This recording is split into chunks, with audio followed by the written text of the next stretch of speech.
ये बेटर है डायरेक्टर बताएं, क्योंकि इन्होंने इसको जिया लिखा है और प्रोड्यूसर साहब बैठे हैं, ये लोगों ने ये इनके फॉलोअर भी हैं ओशो के। तो ये लोग बेटर हैं कि मैं अपने से स्वयं से बोलूँ अच्छा नहीं लगेगा, बट आज लास्ट डे है, बहुत अच्छा लग रहा है।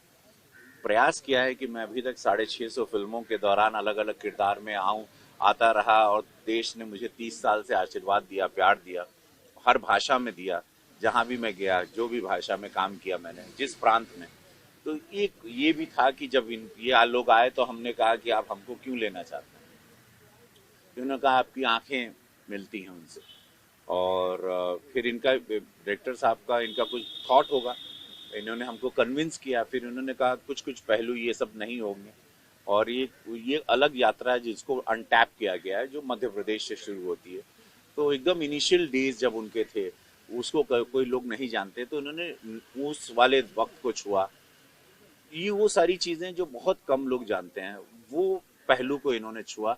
और वो पहलू के साथ इन्होंने कुछ शूटिंग की हमारे साथ। फिर लॉकडाउन आ गया, अब वो एक दिन का काम बचा था, और इसके बीच में इन्होंने शूटिंग कुछ की होगी, क्योंकि और भी पार्ट्स करने होंगे।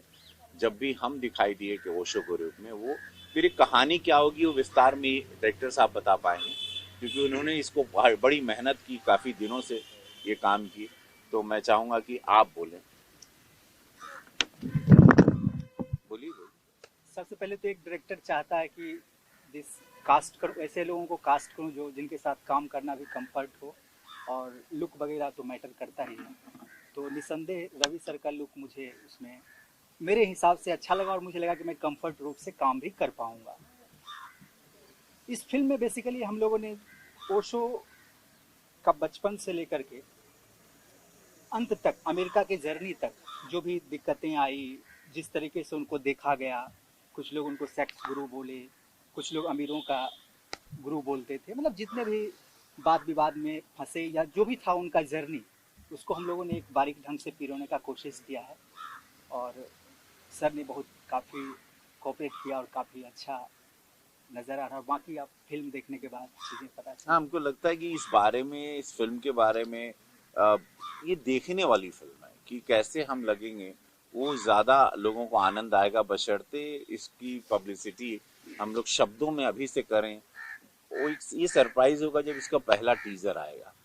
वो ये शब्दों वाली फिल्म नहीं है कि इसके बारे में बयां कोई कर नहीं पाएगा, क्योंकि ये थॉट है, इन भाव हैं, और वो भाव अच्छे लगेंगे आप लोगों को। और मेरे फैंस को या मुझे जो चाहते हैं उनको लगेगा कि भैया ने ये भी रोल ईमानदारी से, ये किरदार भी निभाए।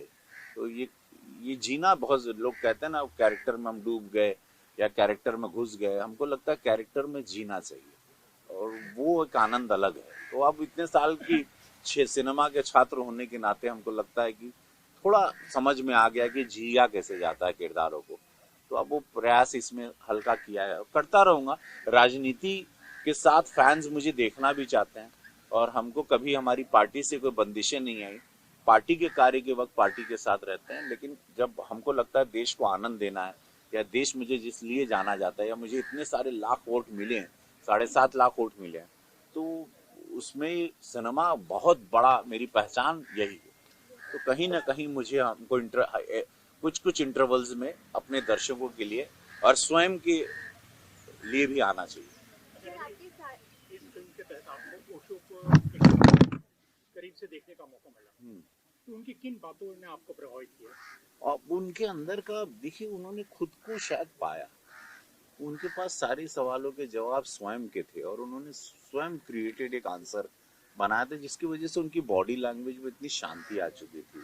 सब कुछ पाके भी वो एकदम शांत थे, और मुझे लगता है उनका शरीर 5 ग्राम का होगा, भले वो व्यक्तित्व तो दिखता था, क्योंकि इतने वो सब कुछ उनके पास इतने जवाब थे। तो जीवन, मोक्ष, मृत्यु, हर चीज का उन्होंने एक अपना, एक अलग आंसर बनाया था, और उस हिसाब से वो पूरे लाइफ को बड़े ही उत्सव के साथ जीते थे। तो उनकी लाइफ को उन्होंने एक सेलिब्रेशन रखा था, लेकिन बहुत ही काम, जैसे पानी के अंदर एक शांति होती है, जैसे समंदर के नीचे एक शांति होती है, वो व्यक्तित्व मैं किरदार करते हुए जो मैंने महसूस किया, तो मुझे ऐसा लगा कि ये वो वाली उनके अंदर 24/7 एक शांति थी, कि जो समंदर के नीचे एकदम शांत होता है, still it's beautiful that way. Sir सभी कास्ट पे आपको जानना चाहेंगे कि आप लोग का एक्सपीरियंस रवि सर के साथ काम करके कैसा रहा? निसंदेह बहुत अच्छा रहा, काफ़ी मज़ा आया। और मैंने पहले भी बताया कि सर ने काफ़ी कोऑपरेट किया। और आप लोगों को आनंद आएगा क्योंकि मैं ऐसा दिख रहा हूँ, और जब मैं पर्दे पे या टीजर में आऊंगा तो वो सरप्राइज मैं आप लोगों के लिए रखना चाहता हूँ। उसको अभी दिखा देता मड आइलैंड की इस गर्मी में तो आप लोगों को आनंद नहीं आता। तो आप लोग उसको डायरेक्टली अब उसको, क्योंकि वो बड़ा लंबा प्रोसेस है उस गेटअप में जाना, वो 3-4 घंटे हमको लगते हैं तैयार होने में, और फिर कुछ देर हमको शांति में बैठना पड़ता। तो ये सारे हसल बसल के बाद एक शून्य में आना पड़ता है। तो मैं चाहूंगा वो लुक आप लोग टीजर में देखें, बहुत अच्छा है। और एक वो सरप्राइज होगा, बशर्ते अभी हम तैयार होके बैठ जाते। और वो दाढ़ी भी अभी कुछ वॉश हो रही है, उनकी दाढ़ी वो ठीक से नहीं हुई है सेट, तो वो देखिएगा आप लोग। आप सबसे जानना चाहेंगे कुछ बातें मैं बताना चाहता हूँ। मैं प्रोड्यूसर हैं आप, प्रोड्यूसर हूँ और फॉलोअर मेरा भी। ये फिल्म इसलिए मैं बनाना चाहता था कि ओशो ऐसी हस्ती है जिसे इंडिया ने अभी तक काफ़ी मिस किया, इंडिया ने क्या वर्ल्ड ने। तो मैं चाहता था ये पिक्चर के माध्यम से लोग उन्हें जाने। और सर को लेने का कारण बड़ा ये था कि इनके लाखों यंग फॉलोवर हैं और वो इनके कारण पिक्चर देखने जाएंगे और ओशो को जानेंगे। ऐसे तो अभी ओशो से शायद नहीं परिचय में आए, लेकिन इनके कारण काफ़ी लोगों की ज़िंदगी सुधर जाएगी।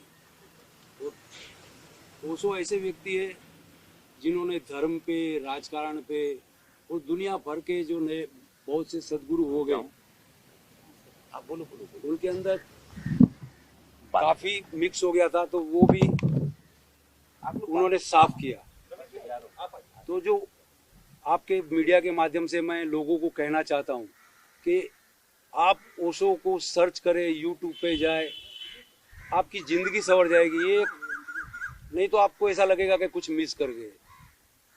बहुत ही ऐसा आज तक दुनिया में व्यक्ति हुआ नहीं है। बुद्ध, महावीर, कृष्णा, ये सारे लोग, मोहम्मद, जीसस, जो भी बोलो, ये सारे लोग जो हो गए, उन्होंने वाकई वो पब्लिक को क्या कहना चाहते थे, लोगों को क्या कहना चाहते थे, वो इन्होंने फिर से उनको नया जीवन दिया। आपसे लास्टली जानना चाहेंगे कि रवि सर को ओशो के किरदार में देख के आप लोगों का क्या रिएक्शन है? आप लोगों ने उनका लुक भी देखा होगा, क्या कुछ आप लोगों का रिएक्शन है? एक्चुअली क्या है, रवि सर का जो आंखें हैं और जो लुक है, और जो ओशो से जो एक कास्टिंग डायरेक्टर या डायरेक्टर जो देखता है कि एक्टर में वो होना चाहिए, वो लुक आना चाहिए, तो वो रवि सर में झलकता है। इसीलिए हम लोग को भी बहुत अच्छा है कि रवि सर ने को चुना गया है और उन्होंने ये एक्सेप्ट किया रोल को। इसके लिए बहुत थैंकफुल है आप सभी का। थैंक है कि यंग एज में लड़के इतना जल्दी इन सारी चीज़ों में जाते नहीं हैं, क्योंकि वो एज ही ऐसी होती है कि आप सिर्फ दुनियादारी में ही व्यस्त रहते हैं। तो जब ये मुझे ऑफ़र हुई तो मैंने उनको सुनना शुरू किया, उनको जानना शुरू किया, और उससे मुझे बस जो चीज़ें मिली है, आप ये समझिए कि मैं दुनिया को जो देखने का नज़रिया होता है वो मेरा पूरी तरह से चेंज हो गया। आपको जब पता चला कि आपका रोल आगे बढ़ाने वाले रवि सर, तो व्हाट वाज योर रिएक्शन? और आपकी उनसे कुछ बातचीत हुई, क्या कुछ आपने उनसे सीखा है? Because I guess everyone learn something. उनसे मुलाकात शूट के दौरान तो मेरी नहीं हुई, क्योंकि जितने भी एक्टर, जैसे कि चाइल्ड आर्टिस्ट हैं जिन्होंने पहले शुरू किया था इस फिल्म में, उसके बाद फिर मेरी एंट्री होती है, तो सबका अलग अलग पार्ट था, सब ने अपनी अपनी जर्नी जी है। जैसे मैं 16 से लेकर 35 तक मैंने जो किया है, तो उनके बचपन से लेके जो जवानी है उनको मैंने जाना है। उसके बाद रवि सर ने किया है, तो साथ में तो ऐसा इंटरेक्शन तो नहीं हुआ है, लेकिन ये है कि हाँ, सारे लोग बहुत खुश हैं और सबकी सहमति से ही उनको कास्ट किया गया। जैसे कि उन्होंने बताया कि हमारे डायरेक्टर सर को उनकी आइज़ पसंद आई और उनकी फ़ैन फॉलोइंग पसंद आई, तो ये सारी चीज़ें रही हैं। लास्टली क्या कुछ कहना चाहेंगे व्यूअर्स को, कब आने वाली है ये फिल्म? हाँ, ये तो हमारे मेकर्स ही बता पाएंगे। मैं तो एक्टर हूँ और उनके किरदार को जी रहा हूँ, अब जिया है, और हमेशा कोशिश रहती है कि उस किरदार को मैं या उनकी आत्मा को अपने पास लाने की कोशिश करूं। जब भी मैं कैमरे के सामने जाता हूं उनको किरदार के जीने के लिए, तो सबसे पहले अपनी आत्मा में हाथ रख के उनको प्रणाम करता हूं कि थोड़ी सी मुझे शक्ति दीजिएगा कि आपको जी सकूं, आपकी छवि को सामने लोगों के ला सकूं, क्योंकि एक्सपेक्टेशन होती है, ऑडियंस की होती है, मेकर्स की होती है, डायरेक्टर्स की होती है। अगर हम किसी के बायोपिक बना रहे हैं तो उसकी एक झलक हमें दिखनी चाहिए। ये सारी चीज़ें रही हैं, तो प्लीज़ अब जब भी आएगी तो जैसे रवि सर ने कहा कि सोशल मीडिया में सबको पता चल जाएगा, तो देखिएगा बहुत सारी चीज़ें हैं उसमें, ज़िंदगी के बारे में है। और मे बी अगर उसको लोगों ने बड़ी सच्चाई और प्यार के साथ देखा तो बहुत सारी चीज़ें उनकी ज़िंदगी में चेंज हो सकती है, जीने का तरीका, बोलने का तरीका, हर चीज़। Thank you.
Mumbai Raftaar news की खबरें पसंद आने पर हमारे YouTube चैनल को सब्सक्राइब करें और लाइक करें।